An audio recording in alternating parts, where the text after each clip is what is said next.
Welcome back to our lecture series, and today's lecture will center on the writings of Dr. Jose Rizal, particularly on essays, letters, and poetry. There are several significant works of Dr. Rizal, but I will concentrate on the following. Okay, we have essays, The Philippines a Century Hence, The Indolence of the Filipino, then his letter to the young women of Malolos. We shall also study his poetry, such as to my fellow children or sa aking mga kabata, to the Filipino youth, the flowers of Heidelberg, and also Miritiro and Mi Ultimo Adios. Now, let us think, no?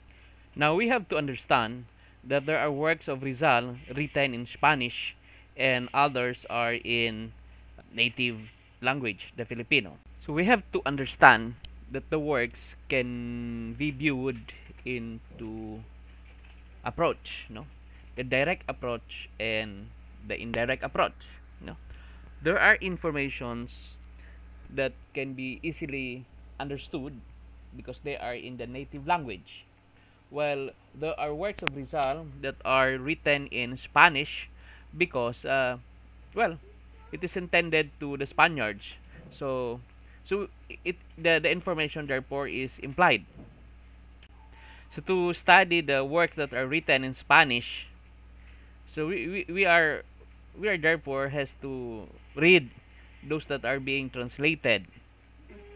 Now, in reading the works that are in translated, we have also to consider the context of the translator. So better for us to study and appreciate much the work of Dr. Rizal that are written in Spanish, we have to read back the passage. Okay? To better understand the works of a writer, so we have to understand the tone of the writer or his attitudes towards his reader. Okay? We have also to understand when and where did Rizal write the works, because that also affects his his thoughts. Okay. Now, what is the theme, the topic? So, what are the intentions of Rizal in writing these literary works? Perhaps it is only to for the readers to be amazed of his intellects, or probably he wants to influence others, or he just want to display his knowledge, about particular field of study.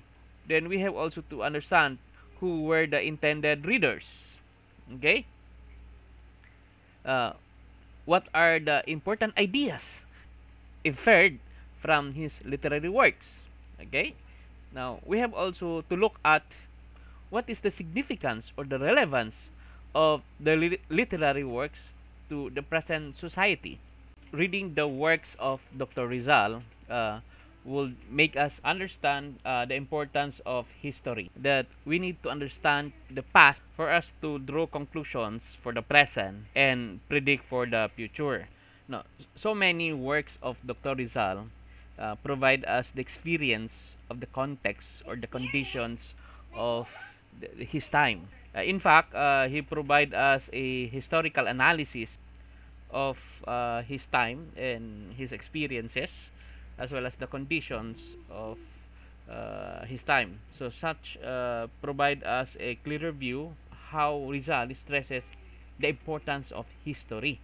Therefore, in studying the literary piece of works of Dr. Jose Rizal, we have to answer the following questions in mind to better understand the piece of work. We have to understand that we as a Filipino in the pre-colonial period, Filipinos have our own culture. It's not true that we are barbaristic. We may be primitive, but it's normal. There are tradings that are being made from our country to nearby countries. While in the colonial period, there are imposition of Spanish culture, and because of this, there seems to be inferiority among Filipinos. There are Filipinos that look that Spanish is culture is of a higher value than our own, and there are misery, abuses, and injustices are just around the corner. Why? Because Filipino tend to be second citizens of the country. No, we are the injus. Now there was lack of progress. Uh, Filipinos tend not to cooperate. Filipinos tend not to work because there are abuses and there are injustices. So why exert such effort to work? No, so we have to consider those experiences and conditions of the Philippines, and the historical analysis made by Dr. Rizal provide us a greater view of how we should view the his writings, his poems, his essays, and letters. Now, in the post-colonial period, uh, Rizal also provide us thoughts, no, of what will be Philippines uh, after the Spaniard influence. Now, in 1896, just the death of Rizal, uh, there is freedom revolution. Uh, okay. Now, also in the offing at that time, European countries are ganging up against the Spain.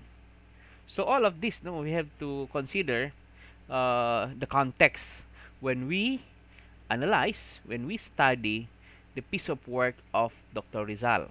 Okay, The Philippines, a Century Hence is an essay written by our Philippine national hero, Dr. Jose Rizal, which is to forecast the future of the country within 100 years. Rizal felt that it was time to remind Spain that the circumstances that occurred in the French Revolution could have a telling effect for her in the Philippines. This essay, which is published in La Solidaridad, starts by analyzing the various causes of the miseries suffered by the Filipino people. Okay, so the first one is the implementation of her military policy. The second one is the deterioration and disappearance of Filipino indigenous culture. And the third is the passivity and submissiveness to the Spanish colonizers. Okay. Now, the first one, Spain's implementation of her military policies. Because of such laws, the Philippine population decreases dramatically. Poverty became more rampant than ever, and farmlands were left to wither. The family as a unit of society was neglected, and the overall every aspect of the life of the Filipino was retarded. Okay, so the second one, which is deterioration and disappearance of Filipino indigenous culture. Now, when Spain came with the sword and the cross, it began the gradual destruction of the native Philippine culture.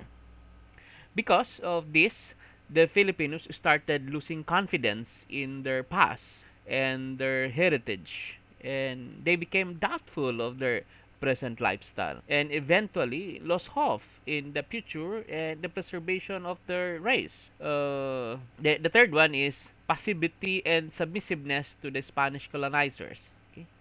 Now, one of the most powerful forces that influenced a culture of a silence among the natives were the Spanish friars. Because of the use of force, the Filipino learned to submit themselves to the will of the foreigners. So the question then arises as to what had awakened the hearts and opened the minds of the Filipino people with regards to their flight.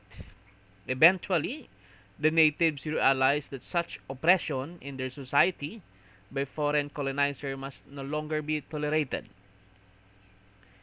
The question Rizal raised in this essay is whether or not Spain can indeed prevent the progress of the Philippines.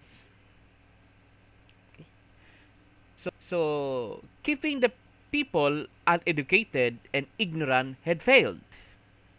Accordingly, national consciousness had still awakened, and great Filipino minds still emerged from the rubble.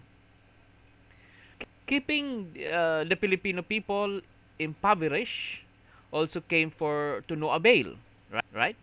On the contrary, living a life of internal distraction had allowed the Filipinos to act on the desire for a change in their way of life. So they began to explore other horizons through which they could move towards progress. So exterminating the people as an alternative to hindering progress did not work either. The Filipino race was able to survive amidst wars and famine and became even more numerous after such catastrophes. So, to wipe out the nation altogether would require the sacrifice of thousands of Spanish soldiers. And this is something Spain would not allow. So, Spain therefore had no means to stop the progress of the country. What she needs to do is to change her colonial policies so that they are in keeping with the needs of the Philippine society and to the rising nationalism of the people. What Rizal had envisioned in his essay came true. No?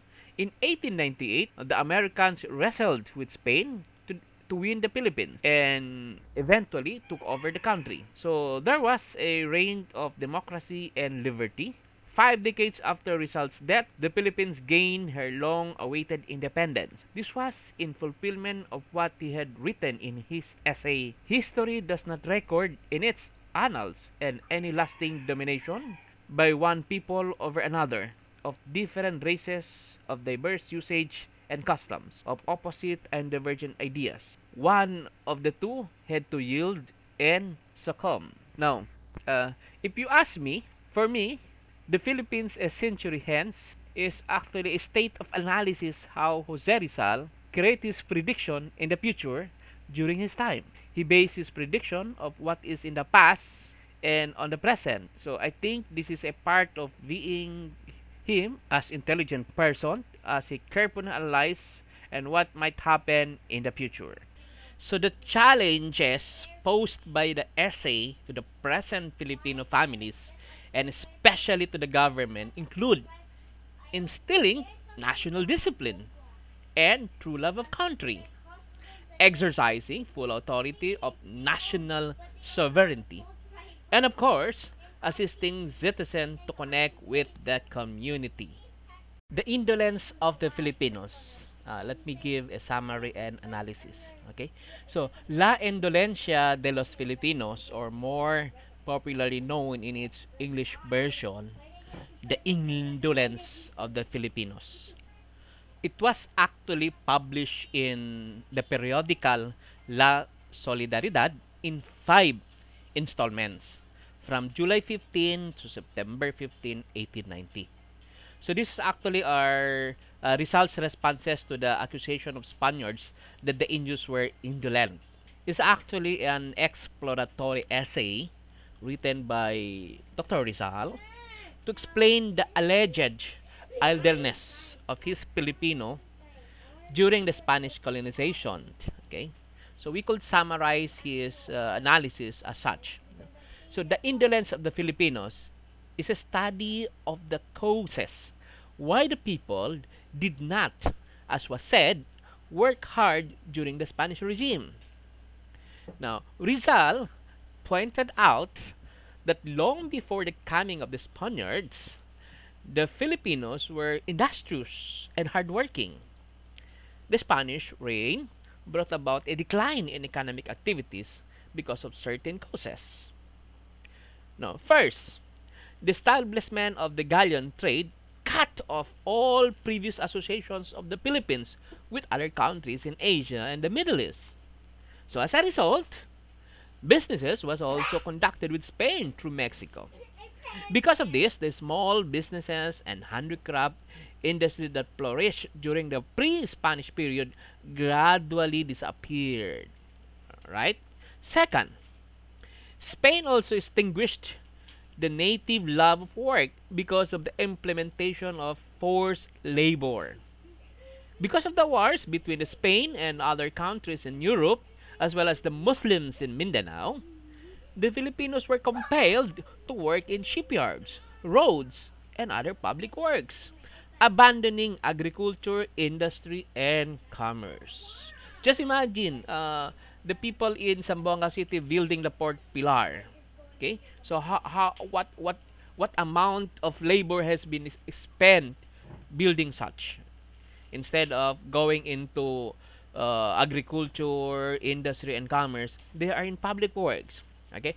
Third, Spain did not protect the people against foreign invaders and pirates, except of course there are pillars, there are forts that were built, but with no arms to defend themselves, the natives were killed, the houses burnt, and their lands destroyed.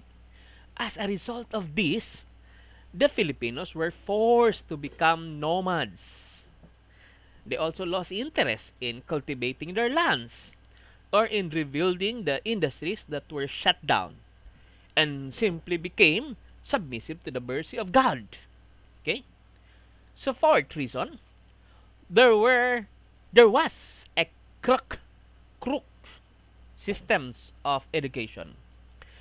If it was to be considered an education, then what was being taught in the school were repetitive prayers and other things that could not be used by the students to lead the country to progress. There were no courses in agriculture, industry, or others, which were badly needed by the Philippines during those times. So Rizal further said his fifth reason. The Spanish rulers were a bad example to despise manual labor. The officials reported to work at noon and left early, all the while doing nothing in line with their duties. The women were seen constantly followed by the servants, who dressed them and fanned them. So, personal things which they ought to have done for themselves. Right? So, the Spanish themselves are a bad example. Okay? Six, gambling was established and widely propagated during those times.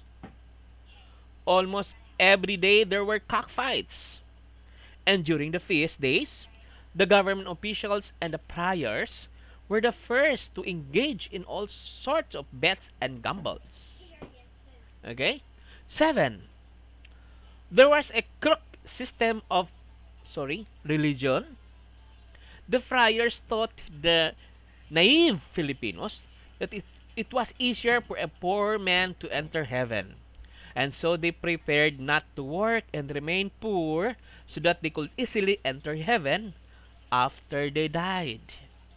And lastly, the taxes were extremely high. So much so that a huge portion of what they earned went to the government or to the priors. When the object of their labor was removed and they were exploited, they were reduced to inaction. You see? So Rizal admitted the Filipinos did not work so hard because they were wise enough to adjust themselves to the warm tropical climate. An hour's work under the burning sun in the midst of pernicious influences springing from nature in an activity is equal to a day's labor in a temperate climate. You see? Now, so I have those defense of Rizal help us. Okay, thank you.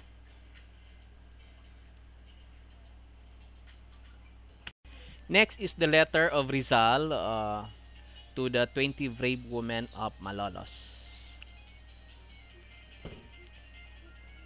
On December 12, 1888, during Governor General Valeriano Weyler's visit to Malolos, he requested to hold an audience with the townsfolk. Upon getting word of this, Teodoro Sandico wrote a Spanish letter addressed to the Governor General and asked the women he had been teaching to sign in it. Okay? So the letter is actually a plea for schooling. Was signed by 20 women of Malolos who went to the convent to present the letter to Weyler in the afternoon. One of their elders or leaders rather, Alberta Uitangkoy, handed him the letter. So the women then waited around for a response, compelling the Governor General to read it on the spot.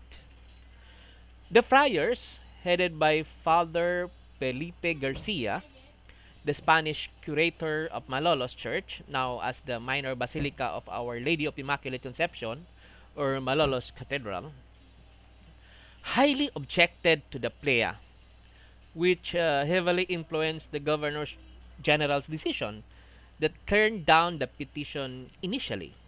However, in defiance of the prior's wrath, these young women of Malolos bravely continued their clamor to have proper schooling, which is a thing unheard of in the Philippines in those times. Now, on February 22, 1889, Jose Rizal wrote a Tagalog letter entitled Sa mga kababayang dalaga sa Malolos. So this letter is actually praising and supporting their plan of putting up a night school. Now, you may ask probably a question, why did Rizal write them a letter? Okay. So, Teodoro Sandico urged the priors for supporting women's education and promoting liberal ideas. He was accused of being a filibuster and subversive. That's why he had to sail to Hong Kong later in December 1888 to escape, of course, persecution.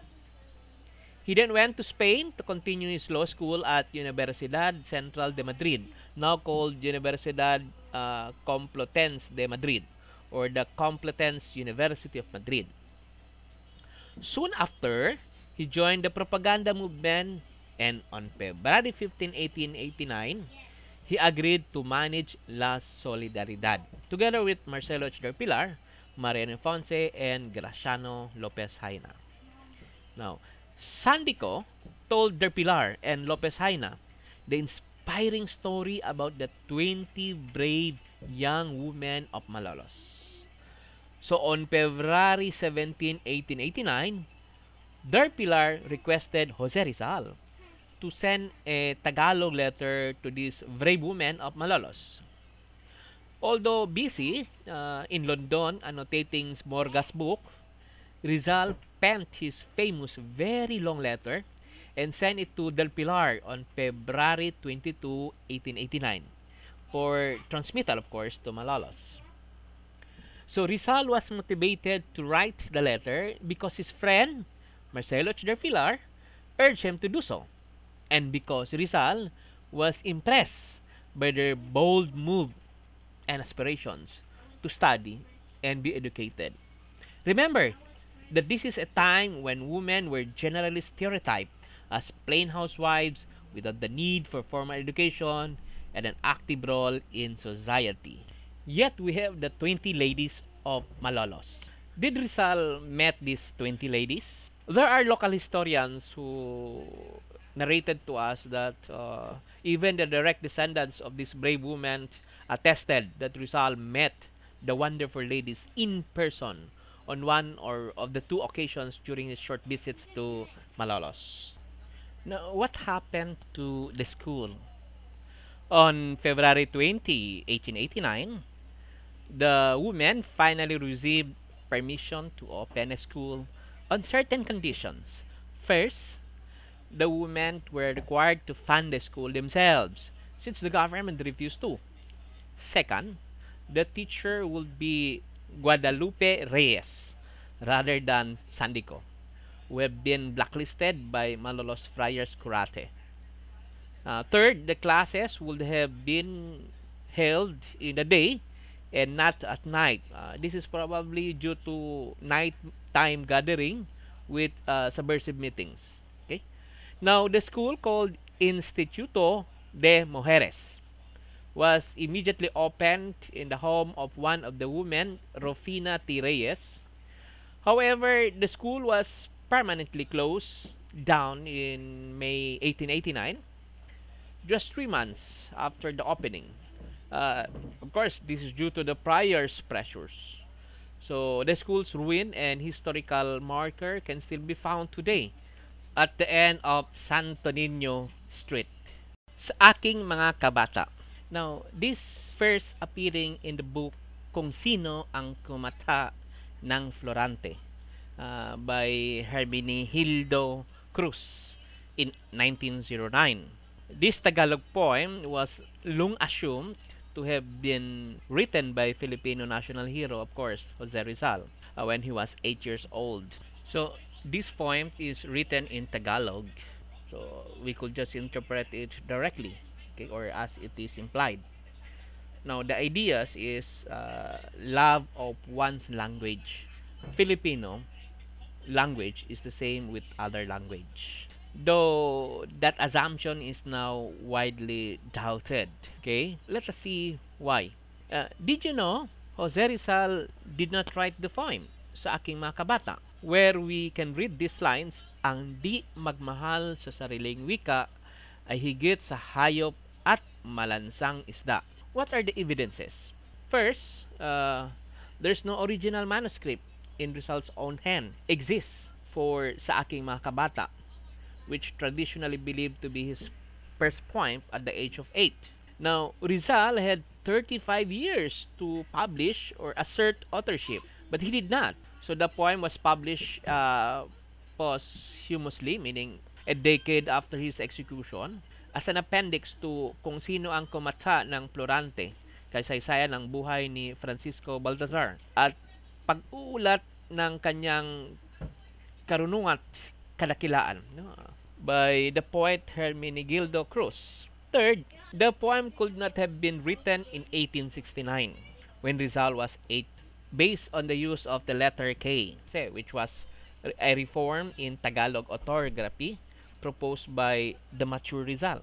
In Rizal's childhood, they spelled the words with C rather than K. So, further, the word kalayaan, freedom, which is used twice in the Tagalog poem. In the third line of the first stanza, there is also this mention of sanlang kalayaan, diba? Or pawn freedom. Rizal admitted he did not encounter the word kalayaan until he was studying in Europe at the age of 21 years old.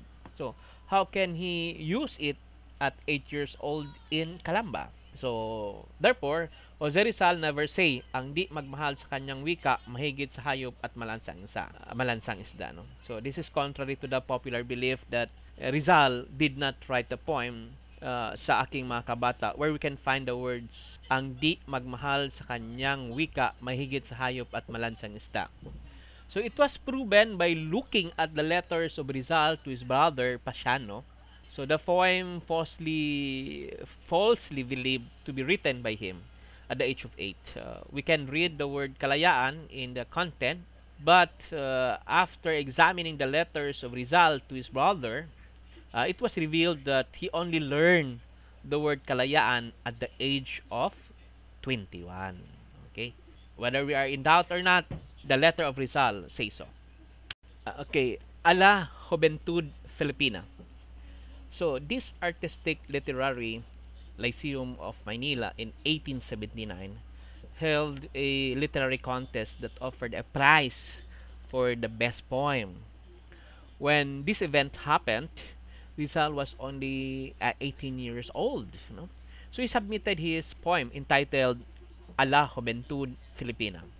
Now, the board of judges, composed of Spaniards, was astounded by Rizal's poem and awarded him the first prize, which consisted of a silver pen, which is a feather shaped and decorated with gold, as well as a diploma. Now, Rizal was congratulated by the Jesuits, especially his former professors in Ateneo, friends, and family. It is a classic Philippine literature because it was the first Spanish poem written by a Filipino and was recognized by Spanish literary authority. Another reason is that it expresses the Filipinos were the fair of the fatherland and not the Spaniards. A la Juventud Filipina is an inspiring poem that states that the Filipino youth are capable of great heights. It urged the Filipino youth to reach their full potential by harnessing their skills and talents for the betterment of our countrymen. It motivates the youth to free Filipinos from ignorance and to seek freedom and human dignity. So, you would notice the poem may have been written during the Spanish colonization, but the essence of it applies even to our generation as well. Currently, our country's economy is not doing so well, especially now we are in pandemic. We have a lot of debt and many internal issues unresolved.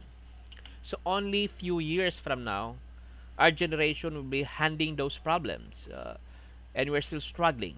So, but how can we, if we are only sitting around and being satisfied with mediocre work? So the poem reminds us that we, as a Filipino youth, have a duty to serve our countrymen to our full extent. In order to do this, we must harness talents and skills that we have. We must have take initiative to help our country.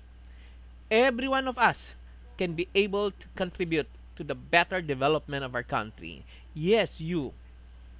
So the vision of Rizal, head for our country, can become a reality if we only if we remember our duty. One way to gauge a person's life is to look at his works and writings. Poetry reveals an individual's thoughts, hope, dreams, aspirations, and even heartaches. So the genius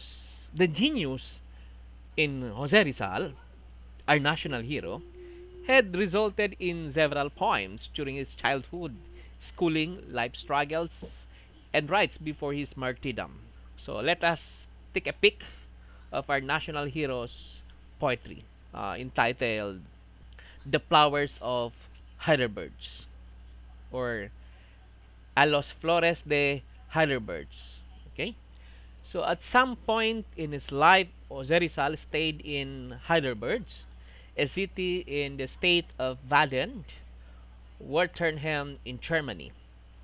In 1887, so the 25-year-old Rizal completed his eye specialization under the renowned Professor Otto Becker in the University of Heidelberg. So at that time, in spring, flowers bloom along the banks of Neckar River. Rizal admired particularly the light blue spring flower, so forget me not, you know.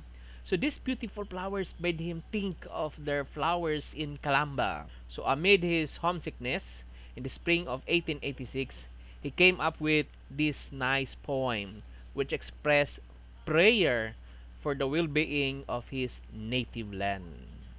Now, upon the request of Doña Teodora, Jose Rizal came up with a beautiful poem vis-a-vis his tranquil life in the Pitan. If we recall, Rizal was exiled in the Pitan.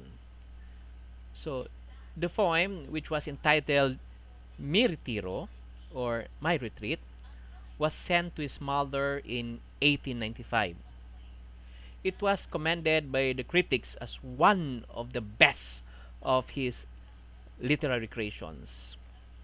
In the poem, he gave a narrative account of his peaceful life while exiled in the Pitan, where he lived a well rounded life as a farmer, a teacher, and a merchant. Mi Retiro is actually a poem of longing and sadness, as would be expected of an exile. But these strong emotions are woven around Rizal's description of the interconnected webs of life around him in nature. What we see in Miritiro is a poetic rendition of environmental science, even if the term had not yet been coined in his time. Now, the ideas in this poem is actually Rizal's acceptance of his destiny and whatever justice will be given him. My Last Farewell, or Mi Ultimo Adios, which was written on December 1896. So, this untitled poem is considered as the most celebrated poem by our national hero.